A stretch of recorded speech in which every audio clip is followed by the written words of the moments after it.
page, www.talklouderpodcast.com. I'm Metal Dave, along with my co-host Jason McMaster, and today's guest is a really interesting story.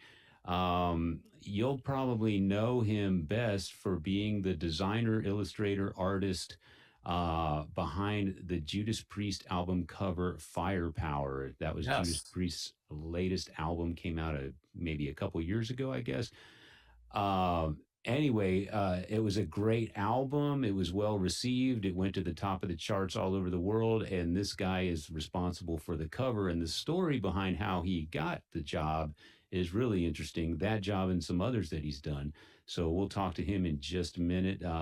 Jason, he's done some artwork for you. Yeah, the new Cassius King, which is a very recent project that you could call it a COVID project if you want, a lockdown project or whatever, but there's a story behind that as well. But yeah, when it came time for us to come up with some kind of imagery and, that fit the music, Claudio was one of the guys I had in mind, and I'm so happy with the outcome. And that record comes out next week, and the album cover is already out there. People can just Google Cassius King, Claudio Bergaman, or you can go to claudiobergaman.com and check it out. But I think that we shouldn't waste any time and get into this. His story about how he met Richie, Richie Faulkner, before he was in Judas Priest. Yeah. While Claudio was living in London, he met Richie a few times, and then does this stuff with him later on, and Richie didn't remember meeting him. It's like comical, but actually came to fruition. Then now they work together all the time on possible future Judas Priest designs. Claudio designed that falcon on the back of Richie's Judas Priest stage gear. You're going to find out a lot of cool stuff from Mr. Claudio Bergaman. Yeah, I don't think we shouldn't waste any more time. Let's get into it with Claudio. Hello. How are you, sir? Thank you for being here. Thank you for having me. Claudio is in the Bay Area, from what he tells me. Thank you for joining us today. I know that the connection here between you and Jason is you just recently did the album artwork for one of his latest projects, a band called Cassius King. Yes, indeed. And then from there, Jason told me a bit more about you, and it got really interesting. So let's just start with a quick story on how you and Jason connected, and we'll go from there. We met in a convention type of event in Portland called Headbangers Con, and I think it was the first edition of that convention, right, Jason? Yeah, and I want to just be clear. To me, it's either hit or miss with those types of conventions, but I absolutely love the idea of a convention for headbangers to go to. When you think about the KISS conventions, well, we all know that that's just going to be a room full of nerds freaking out about KISS shit. Sign me up, right? Yeah, you say it like it's a bad thing. No, I sign me up. I'm where's the punch? I'll drink the punch. Where is it? I'll take the shot, whatever I got to do. So sign me up for that. So I think I was a last minute addition to that. But I was so happy because what a convention of just people talking metal. Oh, I was so happy. And I didn't, just by name, Claudio, please forgive me, people might not know who you are. No, I'm not that famous yet. And I am. I like how he qualifies that with yet. And I am guilty of that. So I'm what I like to call a micro celebrity. Micro. I can dig it. So yeah. It was awesome to meet you once I realized your achievements and your accolades and your rise to at least where you are now. You were very kind to me, and that goes 100,000 miles for me when headbangers meet each other, it's usually like, oh, you like Kiss? It's funny. It's funny how everything goes back to Kiss. A lot of times it does. Well, we've said this on the podcast numerous times. It seems like Kiss was the gateway for most of us. That was the band that turned us into lifetime rock and rollers. And as Yeah. as you can see from my background here, I'm 54 years old, and there's still Kiss stuff hanging up in my house. Yeah, Same here. same. My Yeah. shrine is to my left. I have to thank my wife for putting up with me. So, We So you all, guys- we all have to. yeah. So you might have. I like. I'm sorry to interrupt again, David. I'm going to throw you not under the bus, but put you on top of the bus here, so to speak. Metal Dave has interviewed Gene Simmons, Wow. maybe more than once, but Wow. I have to kind of like say this because you say you're thankful to your wife for putting up with you and putting you said to Gene, because I remember the interview, I've listened to the interview multiple times, and you said, you already know what I'm going to say, don't you? You said my wife still lets me put up Kiss posters, and Gene's reaction was, what do you mean lets you? This is true. That's I was like, exactly it. that's a little rough. Settle down, Gene. You know, Yeah. sounded like lets you. How dare her? You know, kind of. Oh, Uncle Gene is so. That's what we call it in the Kiss Army. Uncle Gene is always a lot of fun to talk, and especially when he's in character. You know, because he has two sides to him. Sure. You know, the private Gene, the business guy, which is I met that guy, and he's pretty down to earth. And then he has a character Yeah. that annoys everybody that is not a Kiss fan. Right. Yeah. And some that are, you know. Yeah. But Definitely. back to our meeting, it was awesome to meet you. I hope I'm able to say that this has, and it took a little while because, you know, I kept your business card. I guess you were technically out of business cards, and you had I forgot them at home. the postcard. You had the postcard with you, a piece of art which we're definitely going to talk about. On one side, I don't want to give it away just yet. And you had your email address, and I hit you up when I needed an artist for this new project, Cassius King, and which, by the way, it came out amazing.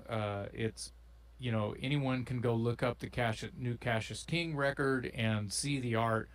It's already floating around online. The record comes out next week, and thank you for that. It came out amazing, and I hope I'm able to say that we are friends now. Yes, we are. Okay, great. Got that going for me. Yeah. Yeah, Jason, I was over at Jason's house about, I don't know, a month ago or something like that. And he showed me the artwork on his phone before it was publicly unveiled or whatever. And I was looking at it and I thought, wow, that is really cool looking. And it reminded me, it has sort of to me, it had a Black Sabbath Master of Reality sort of vibe. Well, the logos certainly do. Yeah, but for those who are listening, Claudia, why don't you sort of describe the inspiration and the outcome and the final results? Tell people what we're talking about here. Well, the inspiration came from Jason's idea. I mean, he already had the vision of this guy that either escaped or was let go from from a mental institution, and he was wandering around the local cemetery. And I immediately imagined this kind of vintage type of image, kind of not necessarily based on an album cover, but maybe a horror movie, you know, an old horror poster from Hammer Films, you know. And then the logo, it's something I would have never done on my own, to be honest with you. Not that I don't like it, it's just a little outside what I usually do. I usually go for more square type of logos. But I love it. I mean, I like when people. Sorry. No, I was going to say I kind of asked you to go psychedelic. Yeah. It needed to be moving. You know, it needed to kind of be like this sort of like hippie jam thing. Right. It's got a wavy sort of image. And also, which made me think, what was the original inspiration for that type of wavy logos? I think Black Sabbath got it from old horror movies, and probably as early as 50s and 60s horror films. They were kind of wavy and free-handed, you know. So and also that remember that we talked about the Voyage to the Bottom of the Sea logo? It also had that wavy type of design. Yeah, it's almost like in my mind, and I think that we talked about this, and you sort of like uncovered the actual process of how they would achieve that kind of lettering. But to me, just in layman's terms, it looks like, you know, someone drew a logo and, you know, spent time to get tight lines and everything of logo and made it waterproof, or, you know, laid it down underwater and then made ripples on the water and took a photograph of it, which is exactly what it, in my mind, is like, oh, that's cool.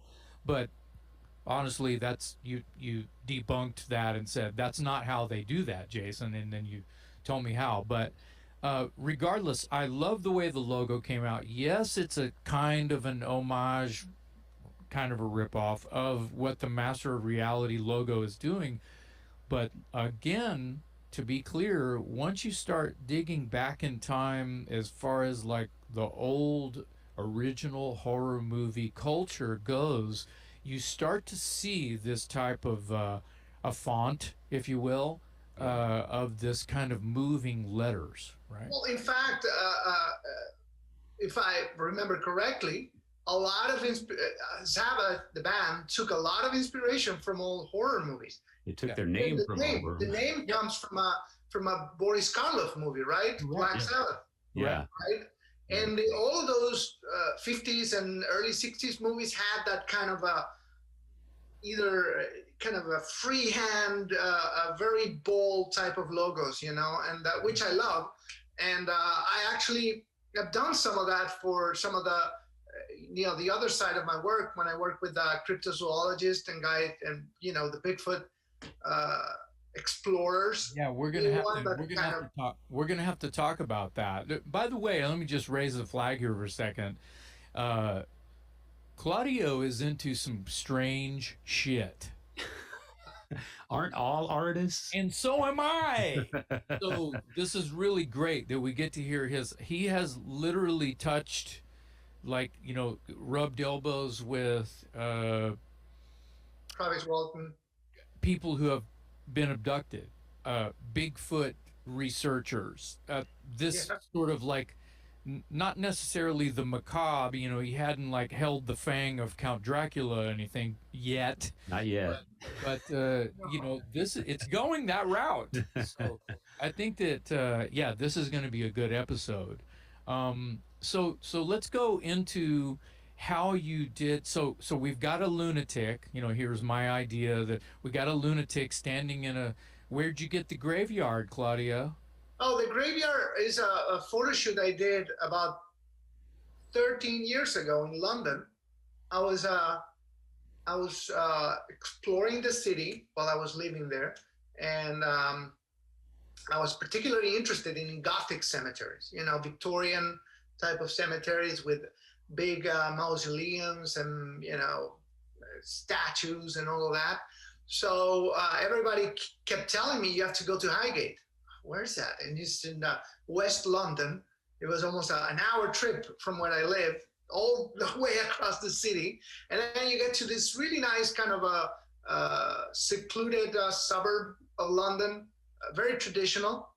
And sure enough, like right in the middle of this just winding road, there's this cemetery that looked exactly like the horror Hammer movies. You know, whenever you watch that, you know, Christopher Lee and Peter Cushing going through this cemetery with vines and vegetation growing on the tombstones, and you say that can't be true. It is true.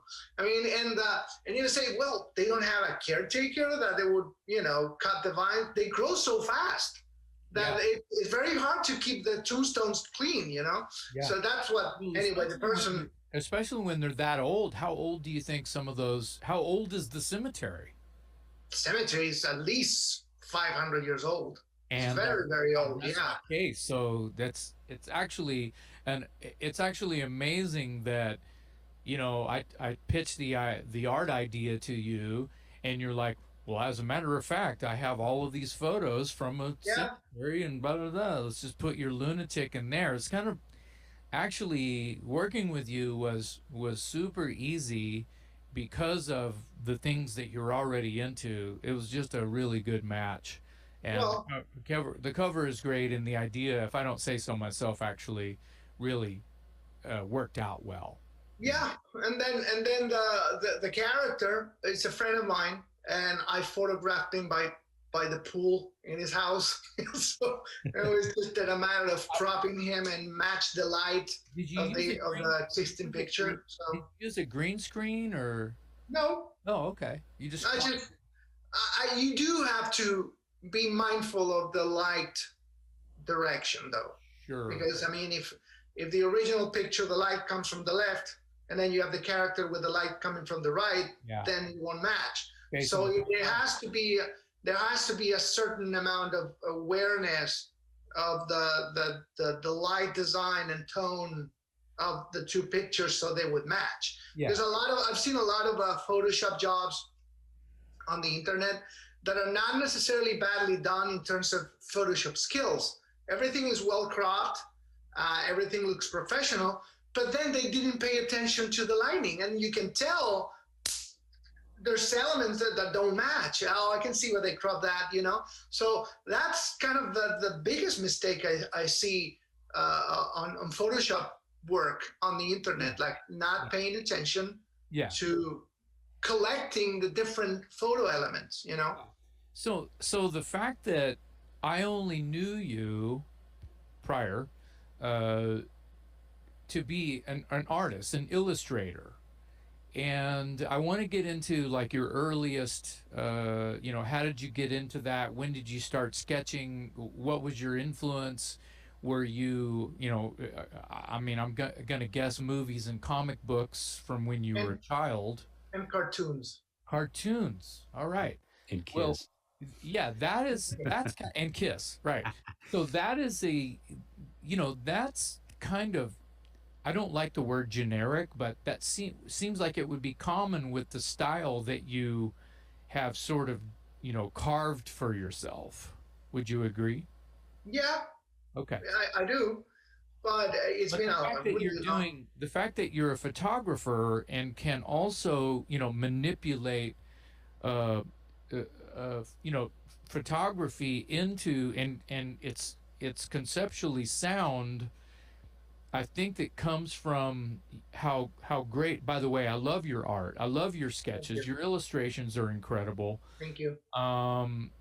And you're paying attention to the lighting. You know where the lighting goes. But were you a photographer before you were an illustrator? I'm going to guess an illustrator. No, it was the other way around. I was an illustrator before I became a photographer. Oh, that's okay. That's what I'm saying. Yeah. But well, it's obvious to me because I became an illustrator when I was 10. You Right. know, I just started really early, Yeah. and in the 80s, mind you.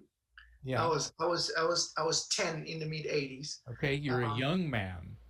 Yeah, and Got so I was into all of the, in the 80s. I feel the turn. I feel the turn of the knife over here. In the 80s were a very interesting time for cartoons. There was a massive wave of new, very cutting edge, new type of cartoons that didn't exist before. G.I. Joe, the Transformers, the Thundercats, Masters of the Universe. These were type of, I would call now avant-garde cartoons because they mixed classic fantasy art like Frazetta and Boris Vallejo into the cartoons. Basically, they took what it was already going on in the comic books and took it one step further in terms of the look of the technology, Yeah. the design of the characters, and they took a lot from Japanese animation. Japanese animation were doing that in the 60s. Oh yeah. Giant robots, Yeah. giant robots, Power and Rangers, Transformers, Speed Racer, all that shit. Yeah. yeah. So real quick, I'm sorry to keep interrupting, but when you say 10 years old, you started to really figure out Uh-huh. type of a thing. Where were you? In Chile. I grew up in Valparaiso, Chile, in the coast of the Pacific Ocean. Beautiful. I bet it's amazing there. It's the topography is similar to San Francisco. A lot of people compare it to San Francisco. Yeah. And back then, cartoons were big. We had just 5 TV channels, and one of them would it has a whole afternoon of cartoons. So every kid in the 80s and every kid in Chile remember this to this day, that you would get home from school and you would spend like the afternoon watching cartoons. And I remember it was a struggle for parents to get kids to do their homeworks because it was a packed afternoon of Transformers, Speed Racer, all the Japanese mixed with the American cartoons. So, and I was like, oh, and trying to draw as fast as I could to copy these cartoons. And then my dad got me a Betamax. So I started recording and press pause. And I started copying, just a G-Force. Remember G-Force? Yeah. G-Force, and those were my favorites. The Masters of the Universe, and some old cartoons that we got late, even cartoons from the early 70s that got in Chile like 15 years later, like Majinga and Gundam and Voltus 5 and all those Transformers with swords, and some Japanese guy driving it.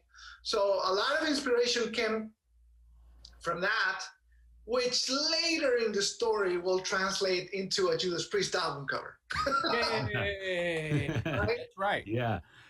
Then, to answer your question, I was a cartoonist for a long time. I was trying to get into comic books back in Chile. But then when I went into art school in the 90s, art school either will propel you or ruin you. That's the way I see it, because it would turn you into a snob and make you think that whatever it is that you're doing already, it's not good enough for art. Yeah. There's a lot of snob mentality in the art world, Yeah. And I didn't want to go that way and just just presenting an apple in an art gallery. Right. This is my art. Right. No, I wanted to do traditional art, illustration, painting, sculpture. So that sounds like when you're a young kid and you hear, I don't know, Kiss, and you go, I want to do that, like for the rest of my life. Right. And your parents get you a cheap guitar and they sign you up for guitar lessons, and on day one they're showing you how to hold the pick, they're showing you how to hold the guitar, and in your head you're going, I already know how to hold the guitar and the pick. I'm a Kiss fan. I just jump and stick out my tongue. It's the thing, right? Sure, but I understand that you have to learn chords. You have to learn what the guitar does. You have to figure out what the instrument can do and what it's supposed to do. But usually, a kid who's already like a rock and roll fan has these visions, and they want the quick jump to you want to get there as soon as possible. Well, they want to present their individuality, much like you don't want to paint an apple and go, there's my art. You, as a kid, you're already wanting to, hear a loud, crushing guitar chord like that blows your hair, that shakes the earth. And you can't get there on day one, and it's kind of a bummer. So a lot of people, I think, take a handful of guitar lessons, and then once they learn a couple of chords, they really end up holding up, solitude with their record player all summer long. Yeah. Because that's what happened to me. And it sounds like, as far as like, I know, Claudio, you're a musician as well. So I know that you understand exactly what I'm talking about, but it's also with your art as well. You already have vision. You go to school, you're in like an art college, you go to, it's like people who go to Berkeley Music School and they're learning about all this stuff, and they're learning about theory and how this, they're learning how to paint an apple. it takes a stubborn mind and really being in love with what you like That's right. to maintain a balance of what you're learning, basically taking the best of what you're learning and then dismiss what you think it might compromise what you already like, and That's just right. want to keep doing that because it's your individuality as a musician or as an artist. You Yeah. have to keep that core, I guess, quality of you as a creator and not let the current trend in that particular school to just tamper with that. Does that make sense? Oh Yes. yeah, that's So, very well put. so basically, what I did was just dismiss what I thought it was nonsense and just snobism.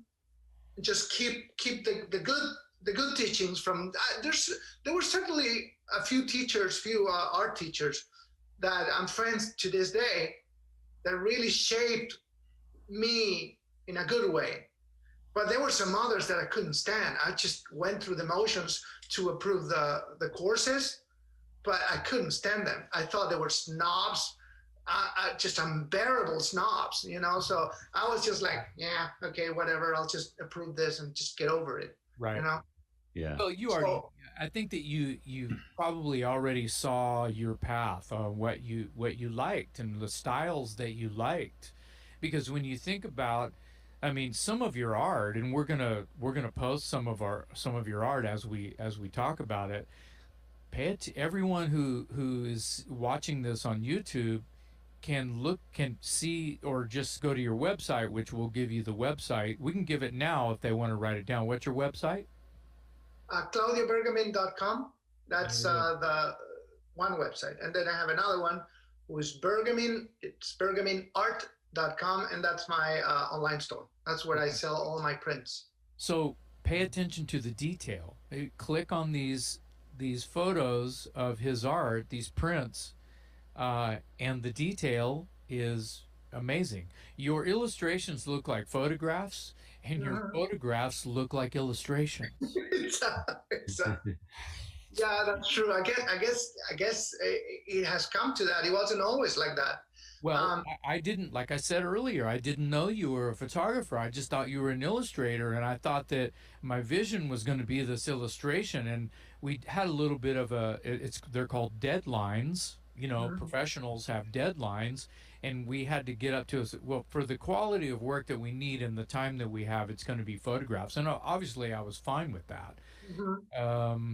So let's move forward into some of the other things that you're in. Or you want to talk about the obvious? How did you hook up with Judas Priest? Yeah, and before we even go there, we should tell people that we're talking specifically about the Judas Priest album cover for the latest album, Firepower. Correct. Yeah. That's the last album Judas Priest released maybe 2 years ago now. Great album, by the way. Great. And that is Claudio's artwork on the cover. So how did that happen? It's actually a longer story. You can start right now. I met Richie Faulkner in London when I was living in London 12 years ago, more than 12 years ago, 13 years ago. And he wasn't in Judas Priest at the time. Right. He was the guitar player in Lauren Harris band, which was Steve Harris's daughter. Right. Yeah. Correct. So I think he was either just quitting the band at that point or was already out of the band just recently. And I think he was playing in some other projects, but he was, what I do remember, that he was trying to get endorsement by Gibson. So he wanted to get an original guitar, an original Gibson guitar, custom made, based on certain designs. So he said, "Hey, dude, can you do some guitar designs for me?" Mind you, I'm not a luthier kind of, by any means. Right. What I did was just grab a picture of a Les Paul and just start painting on top to make it look in a certain way, you know. And I did that I think I did that with a Les Paul and a Flying V. So I did some crazy designs with mixing materials, metal mirrors, and different type of things to make the guitar look cool, and metal, right? So that was the first job I ever did for him. And this is the funny part of the story. We met a few times, not many, probably 2 or 3 times that we met in London. This is pre-mention of Judas Priest. Yeah. He doesn't know anyone in Judas Priest, right? No, this is mid 2008. I was working in London. Surely he had met Lauren's dad. Sorry? Surely he had met Lauren Harris's dad. Well, he actually lived in one of Steve's houses in London. Oh, okay. So he shared. I think the story goes that he shared. My landlord is the bass player for Iron. Right. Right, and he I think Steve had several properties around London, and he was sharing. I'm sorry. If you don't pay up, they send Eddie over. Yeah. I think he was sharing one of those flats with Michael Kenny, he is also my friend. He is the bass tech, Steve's bass tech, and also keyboard player, behind the stage. Oh, okay. And so he's actually a member of Iron Maiden as well. Yeah. So anyway, I met Richie just a couple of times, not many. We weren't hanging out all the time. It wasn't like that. So then I moved back to Chile, right, in the mid 2009, late 2009, and Richie reached out to me in social media. I think it was Facebook, like a couple of years later. And I said, "Hey, Richie, how are you?" And he didn't remember who I was. What? I thought he was reaching out because he remembered me, that I was a photographer and an illustrator. But I said, "Should I do this?" But then that conversation came later, like a couple of weeks later. And I said, "Remember that time in London?" And he was like, "What do you mean?" We met before. And he was, "Really?" I don't know. So, and then I got a job with Rob. Look, what I'm trying to say with this story is none of the Judas Priest connection are connected to each other. They're all pure fucking coincidence. I met Richie, and then he reached out to me by coincidence because he didn't remember me. And then I got a job with Rob Halford. This is Twilight. Hold on, this is Twilight Zone shit. Yeah. This is like you do not remember me.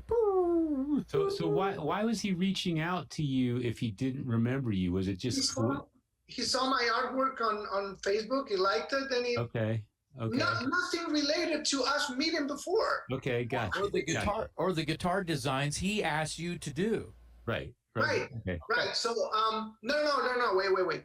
You're getting ahead of the story. The guitar designs were done when he reached out to me. Oh, okay. All right. Gotcha. So what I meant was from the moment we met in person to the moment he reached out to me, he didn't remember we already met. That's what I meant, Okay. So, and then just a little bit before this, I got a job from Rob. At the time, he was releasing a solo record, and then he released a live album, live at the Saitama Arena, okay? Okay, So his manager reached out. What version of Rob's band is this? Sorry?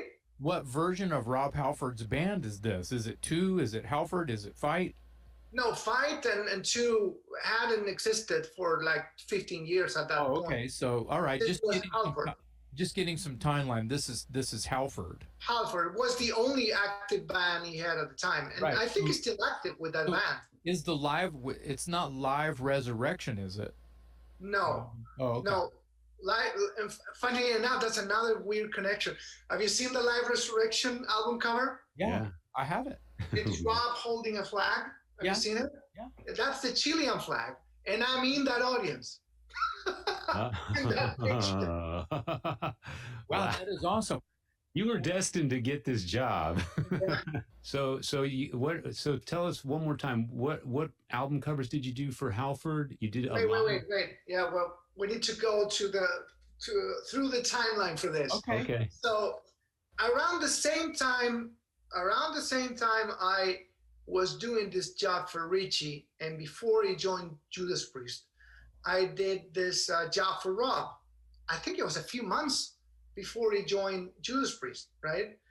And his manager at the time reached out to me, a guy named John Baxter, who later on got into some legal disagreements with Rob.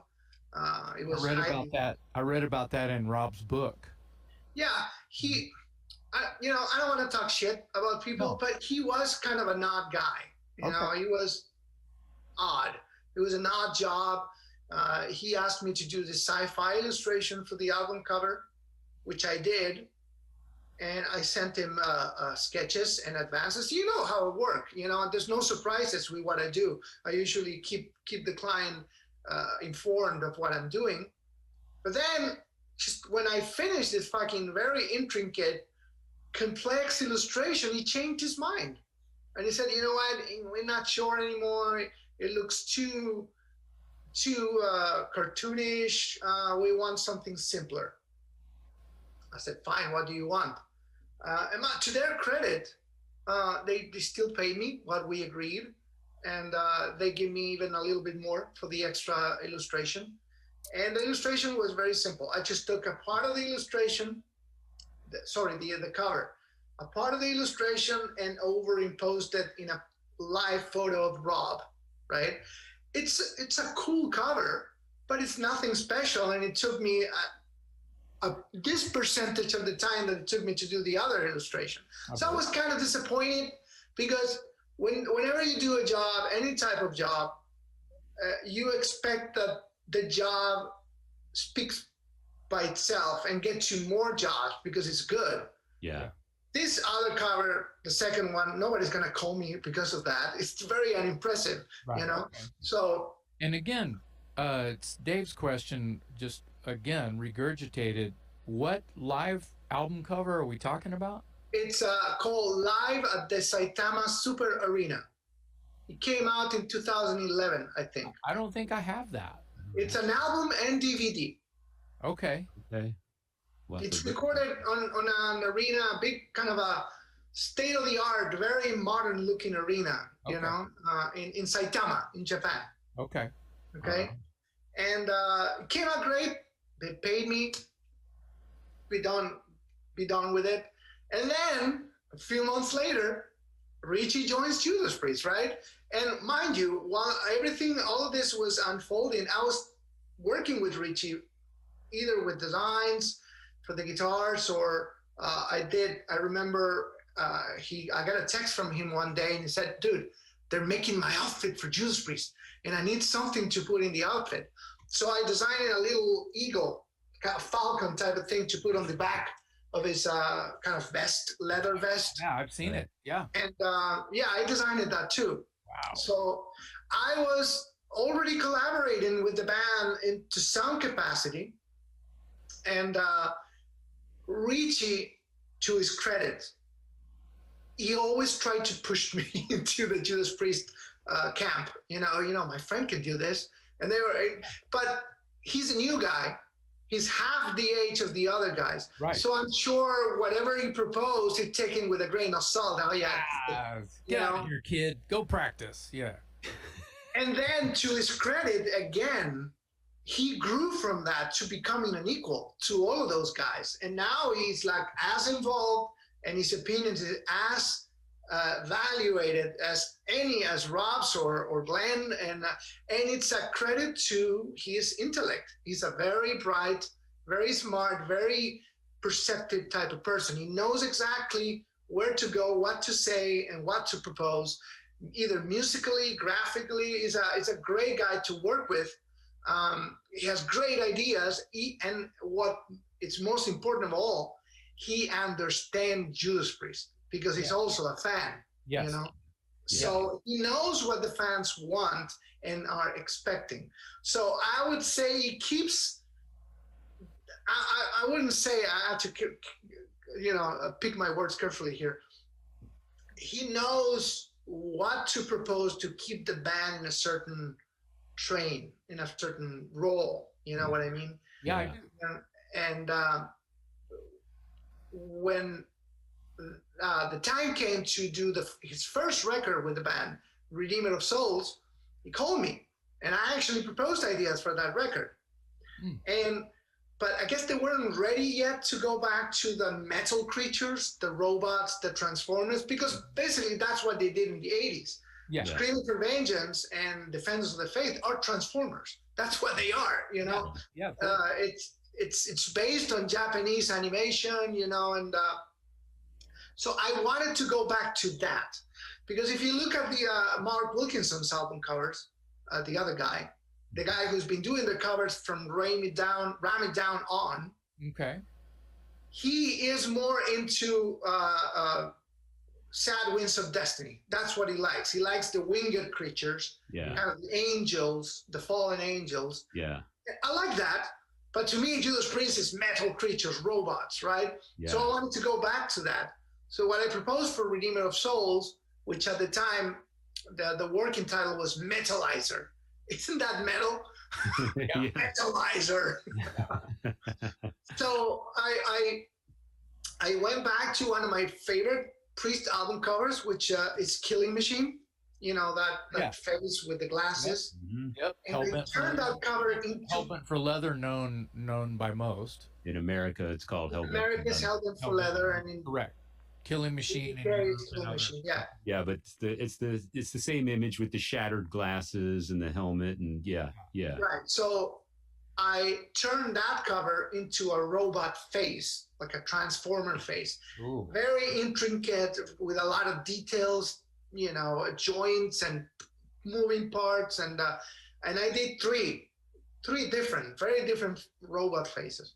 And Richie loved them. He said, if they don't go with this, I don't know what they would go with, you know. So I proposed them, didn't hear from him in like a week. And then he told me, they didn't go with it. They want to go with the other guy's proposal. And I said, well, it must be really good then. It turned out it was something very similar to what they did before. So that's what happened with a lot of bands, classic bands. Yeah. Mind you, the cover he did is great. It's really well done. Mark is a master of what he does. Yeah. But what I got from the experience was that they weren't willing to change yet, to try something new and different. You know, they were fine with that. Basically, they were going through the motions and just not necessarily repeating, but going into just one line, right? Comfort zone. Right, comfort zone, exactly. And which I get it. I mean, it's a fine line when you have a 50-year-old band. It's a fine line with experimentation and just keeping what the fans are waiting for. Yeah. You know? Then you got The Elder or Nostradamus, you know, right? So it just deviates too far from the trail, you know. The experimental. So the experimental.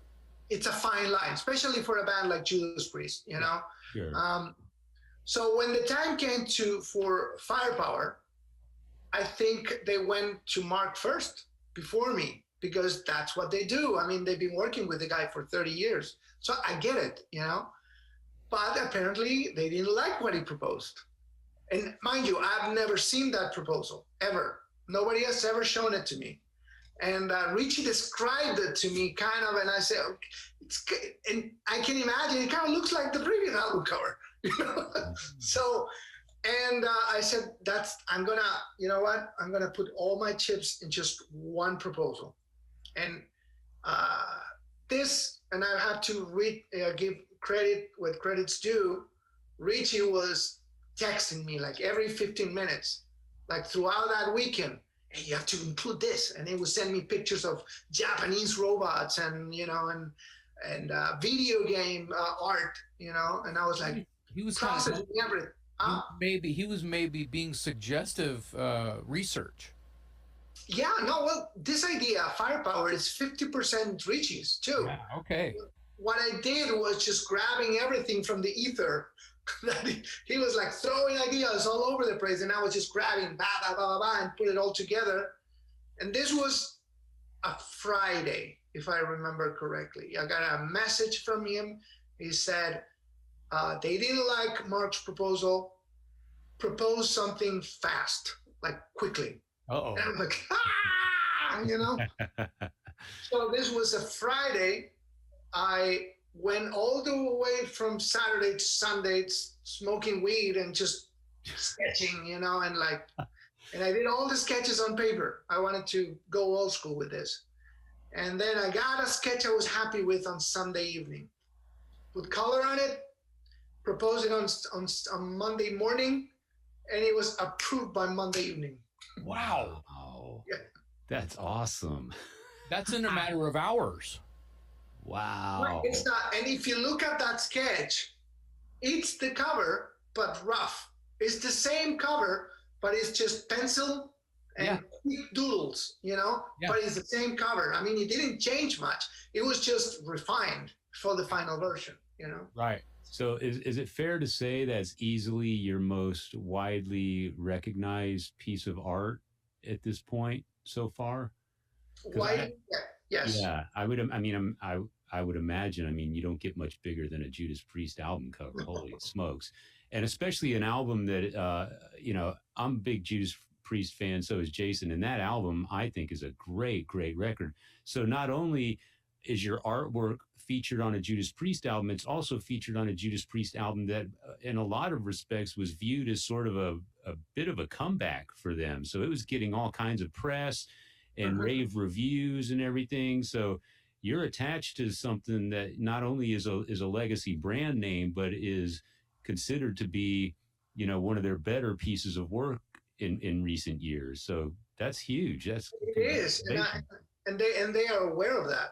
I mean, they are aware of how praised the album is. It went to #1 in the first week. Yeah, and I think it was a cosmic conjunction of elements, because it was not only the album cover that fit right in, but also the production of the record. They went back to work with Tom Allen, the guy who produced all the records in the 80s. Yeah. But they kept what's his name? Andy Sneap. They kept Andy. Yeah. Because Tom, I guess what they wanted from Tom is the understanding of the tradition of Judas Priest, the classic sound. But Andy, he has the modern touch. So he makes the record sound up to today's standards. You know, that's his skill. He knows how to do that. He has worked with Testament and Accept and a bunch of new metal bands. So he knows how to make the record sound tight, not too compressed, because that's what I like of his production. I don't like when things are compressed and just one line of, I like to listen to everything separately, and that's what he does. He does it really well. So you were saying earlier in the conversation that when you take a certain amount of pride, as I can understand, you take a certain amount of pride in your artwork being accepted and recognized, but one of the benefits of that, of course, is then it leads to future jobs. So here you are with the album cover for a Judas Priest album that by all measures was considered a smashing success. So have they been back in touch with you for the next album yet? Well, I can't go there because it's everything is in the motions right now. Okay. I'll take that as a yes. I can't say anything, but even if I propose ideas, that doesn't mean they will go with my ideas, because they're still working with Mark, Right. For instance, did you see that a couple of days ago? A big box set came out for 50 years of Judas Priest. Did you see that? I heard that they were putting something out. I don't think I've seen it, though. It's a big box with all of the records and posters and a book and some. A coworker of mine has it, and he's just like, he took a snapshot of it, and the photo doesn't do it justice. He's like, it's the Holy Mother. It's like you start opening this, it's like 3 hours later you get to the bottom, Right. Well, the packaging was designed by Mark, so it's still there, attaching to the band. So it's just we're sharing that opportunity. But yeah, I mean, it's everything is up in the air right now, because they haven't go back to the studio in several months. So yeah. So as an artist and also a metal musician and a fan of heavy metal, Who are some of the artists that you look up to, or that inspire you in terms of album artwork? Are there Um, standout bands or album covers that? yeah, certainly. The first one undoubtedly was Derek Riggs. Yeah, Um, uh, Iron Maiden. it was the first artist that I was aware of his name, Yeah, right? Because probably before Derek, I was drawn to a lot of album covers, but didn't know who made them, right. And then they were all over the place. For instance, I remember one of the earliest album covers that made an impact on me when I was very young. I was like probably 7 or 8. Was the News of the World album cover by Queen, Mm-hmm. yeah, which is done by an artist called Frank Kelly Freeze, and he was I think it was an original illustration he did for a sci-fi magazine in the 50s or 60s, which Roger Taylor asked him to rework for Queen, you know. Right. And that was one of my earliest. It's one of my earliest memories of being stunned by an album cover. So what is this? And he's also holding the band in his hand. So it was very mythical, if you want to call it somewhere, because it was an illustration, but he has the band members on the illustration. So Well, that made my imagination. It's a gatefold. You open it up, and there's a hole in the roof of That's the inner, yeah, the gatefold, yeah. auditorium. Is there's a hole in the roof, and it shows Trying to people reach out. bug-eyed, like running for their lives, and he's reaching down and grabbing the band off the stage. Incredible moment, and Yeah. that And, record blew my mind when I think I got that when I was about 10. yeah. So that was one of the earliest album covers that really made an impact on me. And then there were others I were familiar with that I really liked, that like the Journey album covers with the Scarab, Yeah.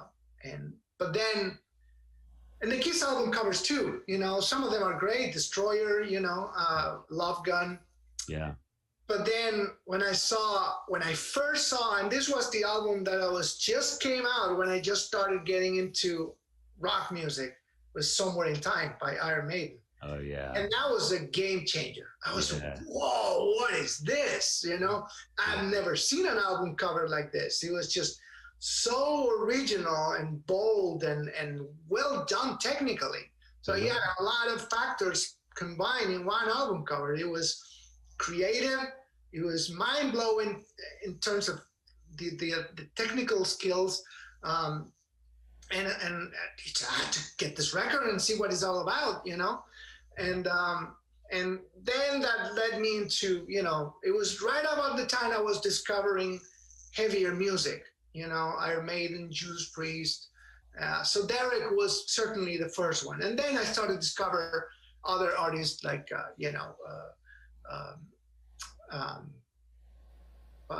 Storm Thorgerson, who did all the Pink Floyd album covers, Rainbow album cover, Scorpions album cover. So I realized it was the same guy.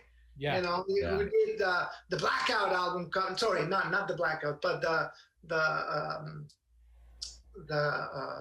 Animal Magnetism and Love Drive. Same guy as the Pink Floyd album covers. Yeah. And then I discovered Hugh Syme.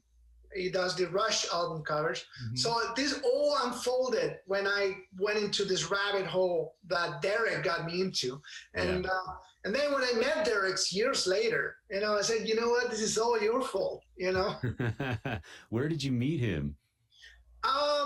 Another interesting story. When I came to the States for the second time, I stayed at my friend Michael's place in Los Angeles. Michael Kenny is a keyboard player and bass tech for Steve.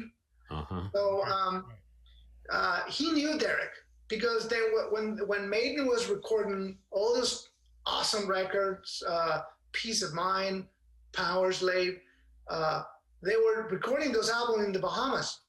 Right. In Nassau. So unlike any other band, because Iron Maiden is not a regular band, they don't do anything regular. They took all their crew to the Bahamas, roadies, even the artists They took Derek to the Bahamas, and he was painting those album cover in the Bahamas. They were all staying in the same compound, Nassau. So, and I think Michael was sharing a bungalow with Derek while he was painting Peace of Mind, Power Slave, and Somewhere in Time, Holy So, What? He got to see shit fall out of his brain onto pages. right. So, I remember one of the stories was when you go to Michael's house, it's like an Iron Maiden shrine because he has the gold records on the wall, and it's a tiny place. And everything is like stuck together, And he has like Steve basses and gold album awards and this is the crazy part. He has like I don't even know what to call it. It's like a giant palm tree of backstage passes, all the way from the 70s to now, like this fat of backstage passes, and in the middle there's like classic one, like Peace of Mind, Power Slave passes. Like, I was like out of my mind, And one of the things he has in his place is the original discarded Peace of Mind album cover, the actual painting, Wow. which is not finished because Derek was painting it, and Steve and Rod walked in, and he said, "You know what? We don't like the fact that Eddie's on his knees. It's the same cover. The only difference, as opposed to Eddie like crouching, he's on his knees." Wow. So they didn't like that.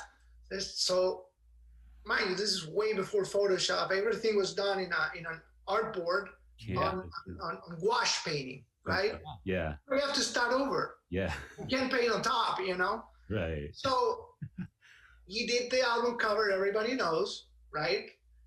And then the other painting was like just lying on the floor, and Michael was like, "What are you doing with this?" And Derek, "What, do you want it?"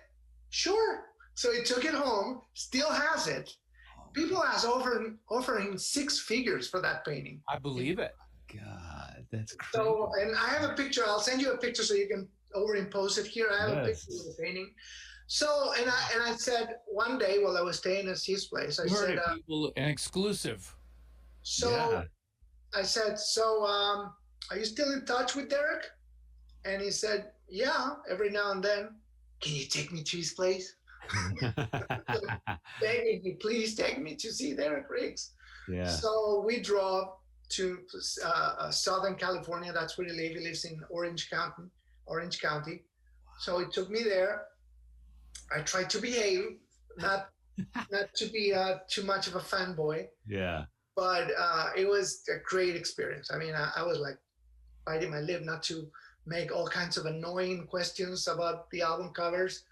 But now we're friends, and actually, we wouldn't have met Jason if it wasn't for Derek Riggs, because he invited me to Headbangers Con. Really? Oh, that's right, because he was there. He was one of the guests. He was there, and he said, "Oh, you have to, but if you want me, you have to take my friend Claudio too." Really? They actually say that. Oh, he said that. Yeah. Well, Wow. not him, his wife, but his wife is his manager, right? Yeah. So they pushed my name so I'd be in that convention. So if it wasn't for Iron Maiden and Derek Riggs, we wouldn't have met Jason. Amazing. Wow. So I met Derek Riggs at the Whiskey A Go Go, a long time ago, maybe 2010 or 11. I can't really remember. I was doing a benefit concert for a friend of mine who passed away, Michelle Meldrum, who was at one point a member of a band called Phantom Blue, which contained current members of the Iron Maidens, who are friends with Derek Riggs.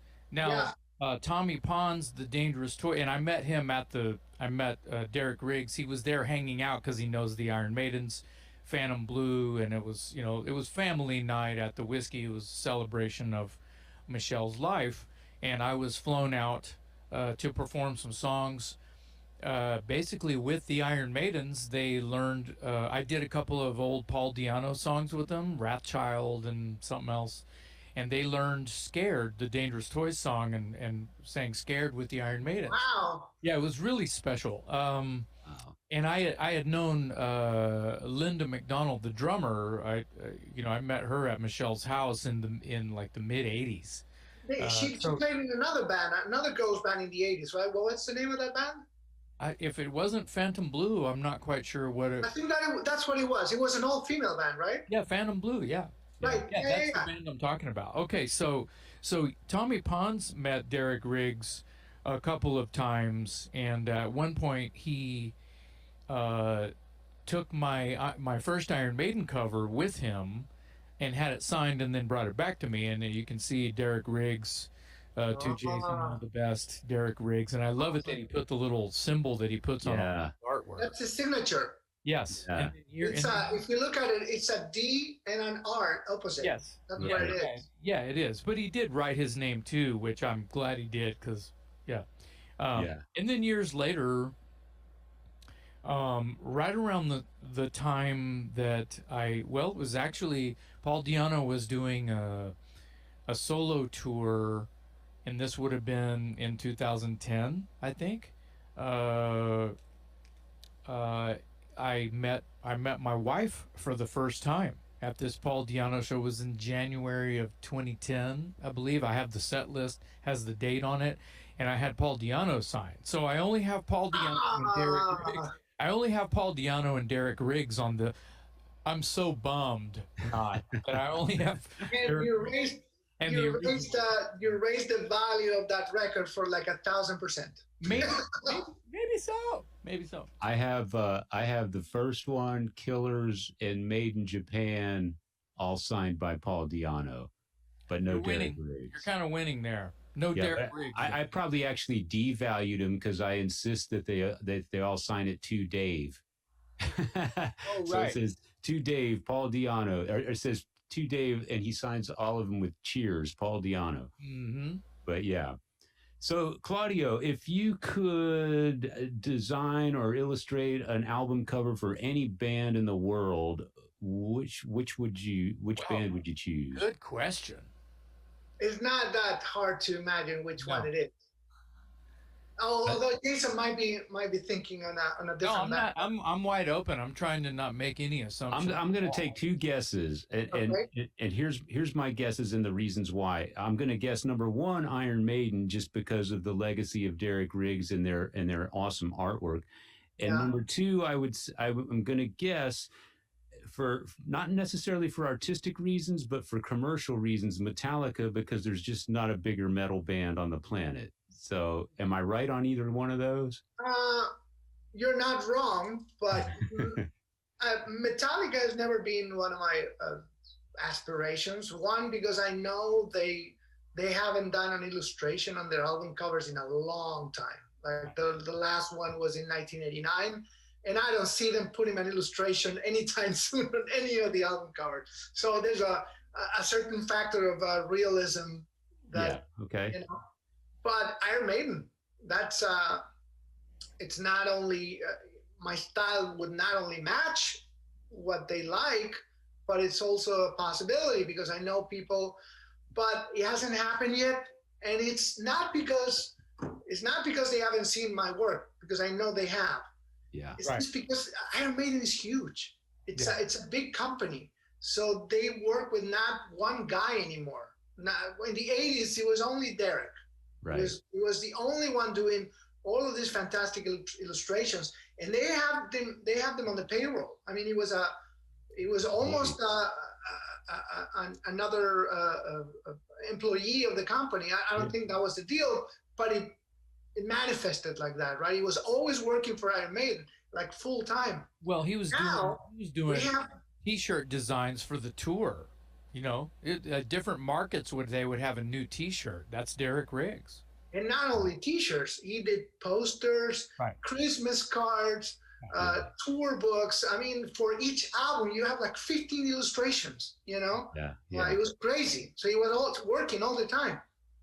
Nowadays, they work with advertising companies. They have several artists doing different things. They have one artist doing the pinball machine, another artist doing the comic book, another artist does the video, another artist does the album cover. Then they had a separate guy to do a single.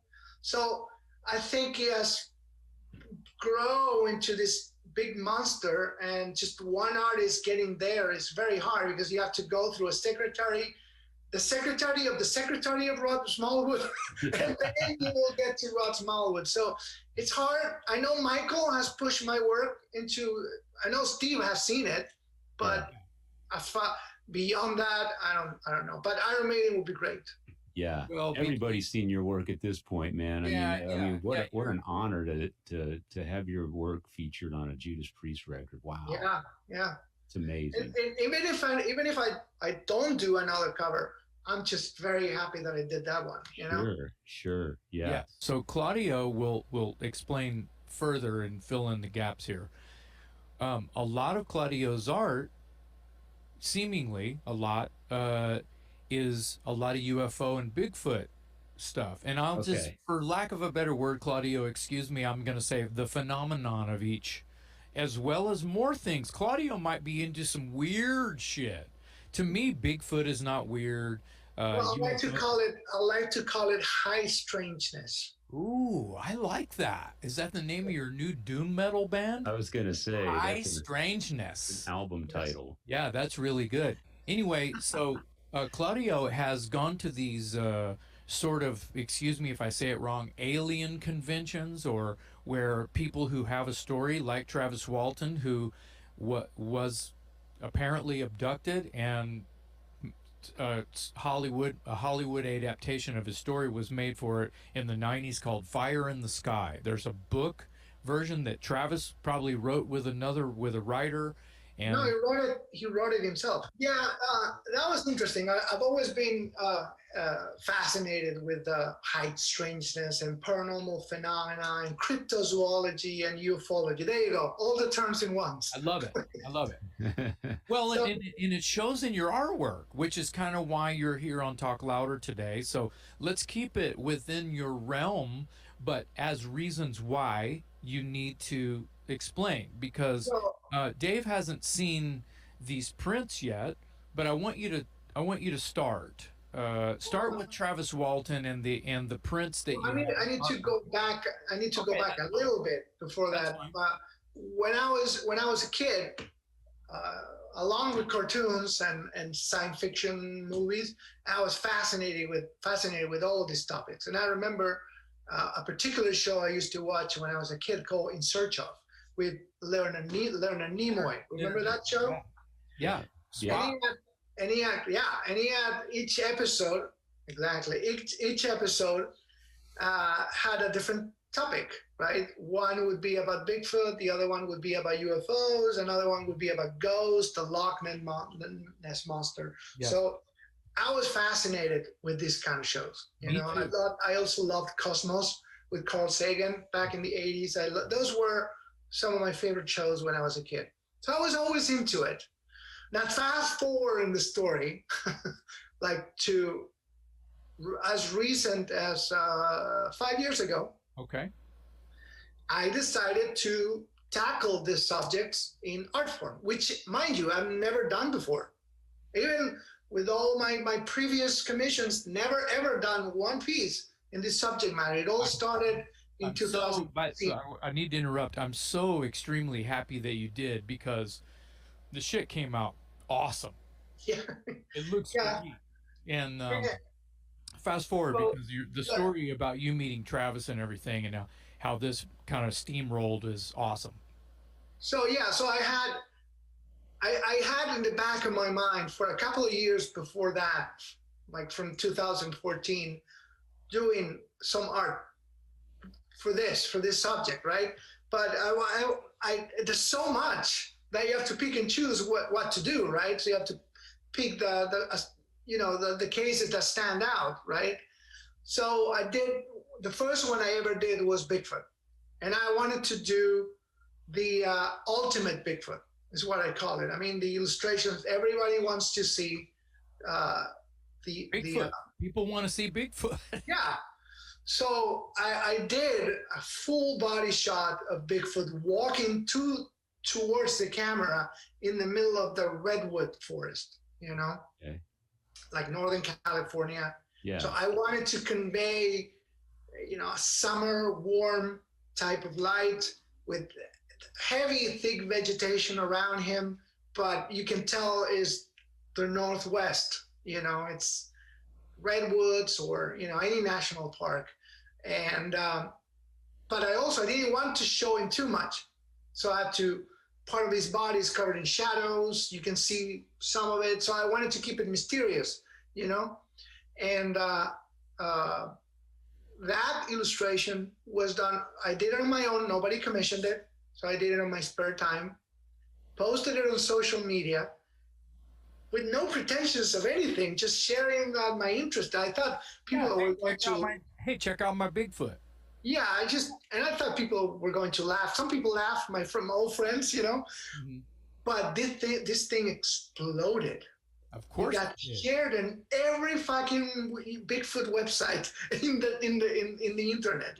Does not surprise me at all. Wow. And that got me to jobs right away with people I've seen in documentaries. I was like, what the fuck? I was like, another rabbit hole I went into. Yeah. So, and then my second project, which I did also on my own, nobody commissioned it. A couple of months later, I did Fire in the Sky. But I wanted to do it. I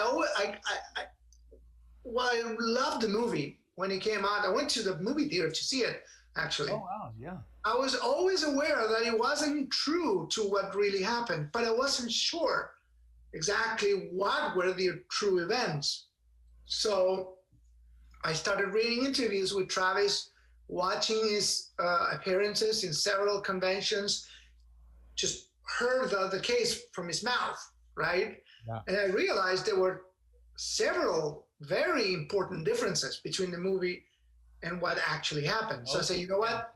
There was some embellishment by Hollywood. Well, yeah, they wanted to do a horror movie. Oh, yeah, okay. They wanted to do a horror movie, and Travis' real experience wasn't horrifying enough for Hollywood. So they added certain stuff to make it more horror-like, right? And this is a funny part. When the actor shows up after he had been missing, he looks horrified. He looks like shit. That's true. Oh, so the actor, I think D.B. Cooper was the guy. D.B. Sweeney. Sweeney, thank you. Comes back in. He's looking for a payphone. He just looks like he's been. All that is true. Yeah, all that happened. He's fucked up. Yeah. Yeah, all that is true. What's different? Everything that you see in the movie, it's true. It actually happened, except when he's on the alien craft. Oh. All of that is Hollywood embellishment. Not even the aliens look like the one Travis saw. They changed everything. And the bastards, Travis was involved in all the way through the process of the movie, from the script to he was on set. Well, he met everybody. He met James Garner and all the actors. He was there, right? Show him at the end of the movie in the credits, like with the crew or meeting. He's in the movie. He's in the movie as well. He's when the church scene, when Mike Rogers talked to everybody. Remember that scene? And he just confronts everybody for town. He's in the church. Oh, he's in the town meeting. Okay. Yeah, he's in the town meeting. Okay. So, so I wanted to do an illustration that would convey the real story. The actual design of the craft. I wanted to be accurate, and even to the model of the pickup truck they were using in the movie. They used a Dodge truck, but it was really an international truck. So I wanted to do everything correct. Your artwork has details that are not, they're technical details. Like no one's going to notice what kind of fucking truck they're in, right? Well, accuracy is so important to a story like this, right? Well, it's the most important thing because, I mean, if you're accurate Yeah. and you get interviewed thousands of times and you made a mistake and one of the little details is different in a subsequent version, then people say you're a liar. You're making a lot up. Yeah. But Travis' story is so intricate, and it has never ever changed, ever. And he has passed several polygraph tests. Not only him, but every member of the logging crew, and there were 6 other guys. Yeah. They all passed the polygraph. You know the chances for 7 people to all pass a polygraph on the same story? I mean, it's enough to send somebody to the electric chair, you know, Right. on a trial, you know. Right. So anyway, I did this illustration, put it out just like Bigfoot a few months earlier. Now, to be clear, which one is it? Is it the one where the craft is in the distance and he's being sucked up by the light and the other loggers are watching? Or Yes. is it the one with Travis on the table? No, it's that I did that after that. It was the first one. Okay. Not the first one. Right. And sure enough, it was so accurate that I got a like not even, and I'm not joking, not even 15 minutes later, I put it out on Facebook. I got a message from Travis's girlfriend. Wow. Well, And I thought it was a joke at first. you know what that proves? You know what that proves? And it should prove to you, and I know you're a humble guy, but it proves to me that your art kicks ass. First off, they saw it and it wasn't just like some bullshit like stick men with, you know, some crayons and shit. It looked fucking real. And you posted it there, hopefully with a watermark so no one's printing it and selling it. And then, you know, 15 minutes later, the guy that you painted is in contact with you. Yeah, that was so surreal. It was surreal. It was even more surreal than working for Judas Priest. Surreal. Oh, I'm sure. Yeah. You know, surreal. So I got a message from her. Because of the outrageous story, it's like believing time travel. You know, it's like that. But you know, the fact that is that you're interested in this material, and that so much so that you did the research for these art pieces, and I didn't notice that. next thing you know, you're having dinner with the guy you painted. With Bigfoot. Yeah, you're having dinner with Bigfoot. 15 minutes later, you're getting asked to go on a date with Bigfoot. Bigfoot's going to send you a friend request on Facebook. Amazing. Amazing shit, dude. Anyway, tell us about them contacting you. Well, he liked it enough. I mean, look, I mean, Travis has been doing the UFO convention circles for a long time now. Yeah. I mean, he was very adamant to do it for the longest time, and he went to reclusion. Actually, moved out of Snowflake because of all the harassing and all the people bugging him. Now, just to be clear, where is Snowflake again? Arizona. Arizona, thank you. Yeah. How is there a place called Snowflake in Arizona? Like the hottest state in the country, and there's a place called Snowflake. It's Maybe because of the white dog. It's because of the first settlers of that area were Mormons.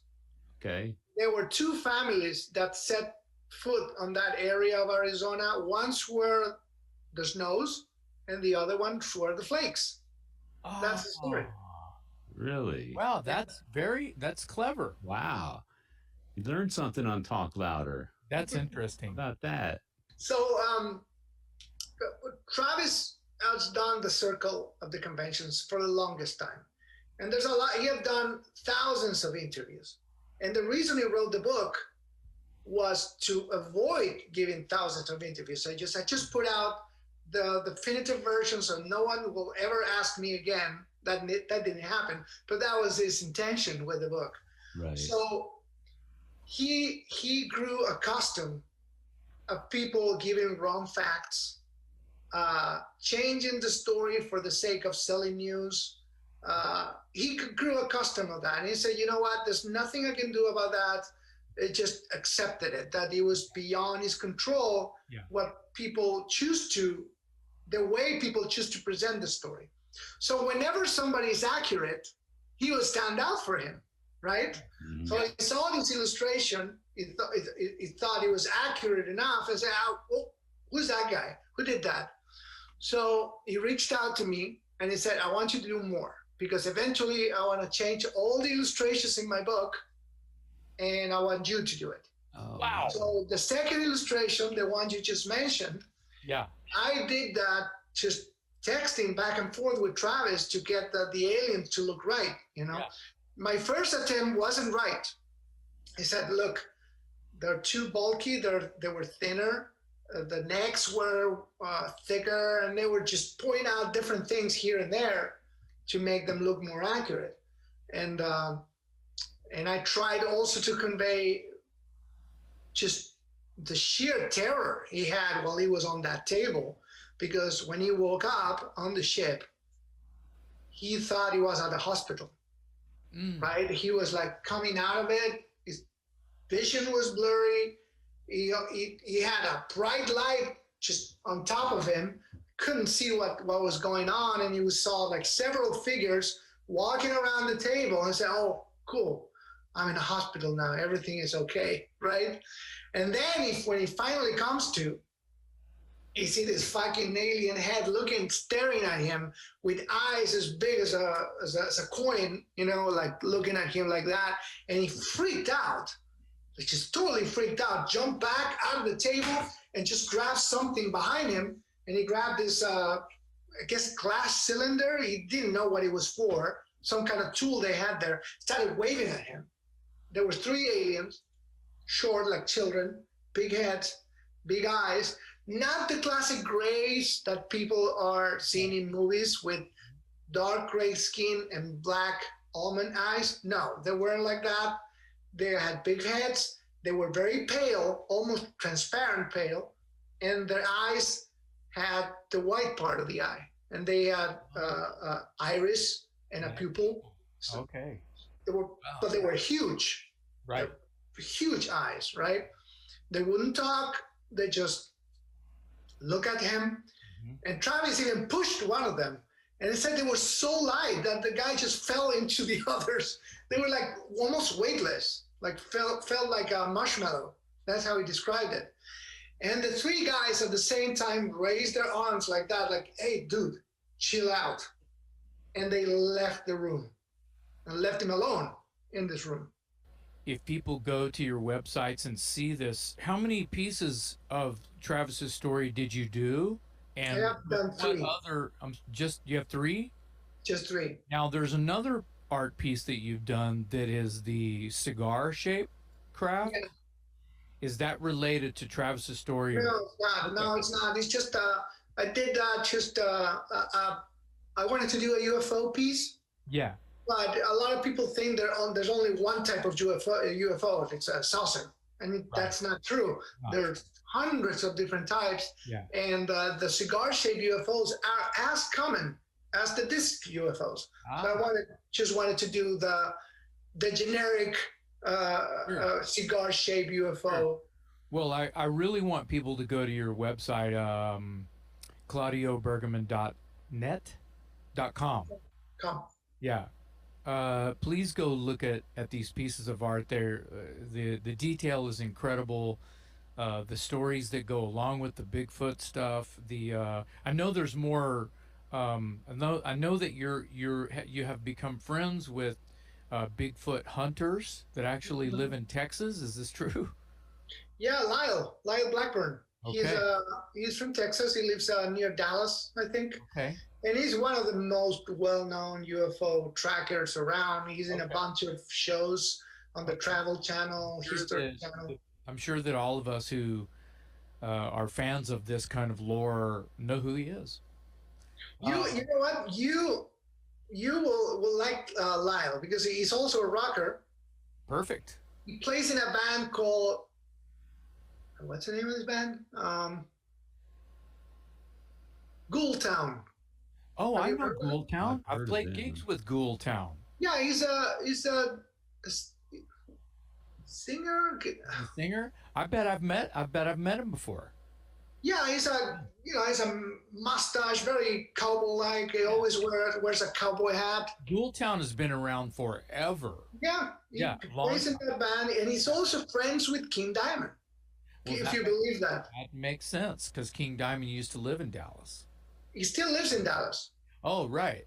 Well, he used to be in Carrollton. Then he was in. He may still be. He may be in Plano now. Dallas is big. So I want to throw more things at you. Like, are there any not but not limited to album covers? Are there any album covers that you've done by bands uh, not quite as popular as Judas Priest, but maybe that me and Dave have heard of? Yeah. Well, I worked with Rata Blanca. They have been one of, I mean, probably a lot of people are not familiar with them here, but they're huge in South America. It's the biggest classic rock band in South America. Okay. Their shows are always sold out, and they've been around forever too, since the '80s. It's if I had to compare them with another band, they're kind of like Jolene Turner's Rainbow. Okay. That's the style they do. Lots of Classic rock. keyboards, lots of 4x4 fast tracks like Spotlight Kid, that kind of music. Okay. Cool. So I worked with them, and that got me almost as much attention as Judas Priest, especially in South America. How many So covers? that's How many? one of the bands. How Sorry, many, how many covers have you done for Rata Blanca? I've done one album cover and countless promotional images for them. So, and working with Walter is always great. He's a fantastic guitar player. You would like Rata Blanca. It's in Spanish, but the music is right up your alley. It's great music. Yeah. And also, I've worked with a lot of European bands that are popular there, but not here. Like Right. Battle Beast. Battle Beast, they're on the way up. I mean, they're I think I've seen some of your pieces for Battle Beast actually. yeah, Battle Beast. I worked recently with the Burning Witches. The Oh, Burning Witches. Schmear. That's Schmear from Destruction. Yeah, I think he's their manager, Yeah. right? Uh-huh. So that's the latest one I did, and he went to all of the charts. I was like, wow. I mean, Yeah. he got to number 6 on the German charts, That means people, number 1 on the Swiss charts. amazing. That means people are seeing your artwork. Yeah. So that's one. Let me think. Well, I worked with Rob before. Oh, and also one of the most interesting projects I've ever done, and you should check this project too, is I don't know if you guys are familiar with it's not a band, it's a project called Arion. Have you ever heard of that? Spell I it. don't think so. It's Ayreon, Arion. It sounds familiar. Right. Well, it's kind of a cult type of musical project. It's done by a Dutch guy called Arian Lucassen. Okay. What he does is this just totally crazy rock operas, science fiction rock operas, right? So he's a master composer. I would compare him with John Williams. He's just a genius musician, right? Yeah. He recruits the best musicians to play on his records, and also the best singers. Bruce Dickinson has sing on Iron Records, and Biff from Saxon, and Floor Jansen from Nightwish, Lenny Wall from Kingdom Come. He has recruited the guy, the singer from Magnum. What was his name? Don't know. Well, anyway, so he not only works with the best musicians, but also with amazing singers. And each singer plays a different character on his albums, because these are stories, right? Concept. Very cosmic, esoterical type of stories, Wow, right? it sounds really cool. And the music, it's a mix of, I don't even know how to describe it. It's a mix of, dude, Aaron is probably around your age. You know, he was a guitar player in the 80s for a band called, forgot the name. They got some tracks on the radio in the 80s. What was the name of the band? Forgot the name of the band. He had like his hair up in the air, and he was wearing like, zebra spandex in the 80s. But now he does this. And for the last record he did, he always gets somebody to do the voiceover. Yeah. For the record I worked with him, he got Rutger Hauer. Remember that actor? Oh, of course. Yeah. For the latest one, he got John Delancey, the guy who played Q in Star Trek. Wow. Okay. Right? What's this guy's name? Spell it. A-Y? No, it's A-R-J-E-N.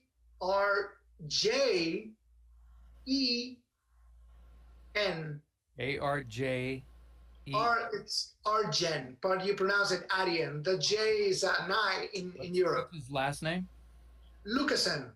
L-U-C-A-S-S. I got it. Yep, I got it. What's the band, Yep, Jason? he's got a lot of hair. Yeah. So anyway, so Arjen did this album with Rutger Hauer, right? And it was about this guy who is preserving cryogenics, and he wakes up like 1,000 years in the future. And the world has changed. All his friends and relatives are dead. And he tried to get used to this new world. So each song is about some weird shit that it's in the future.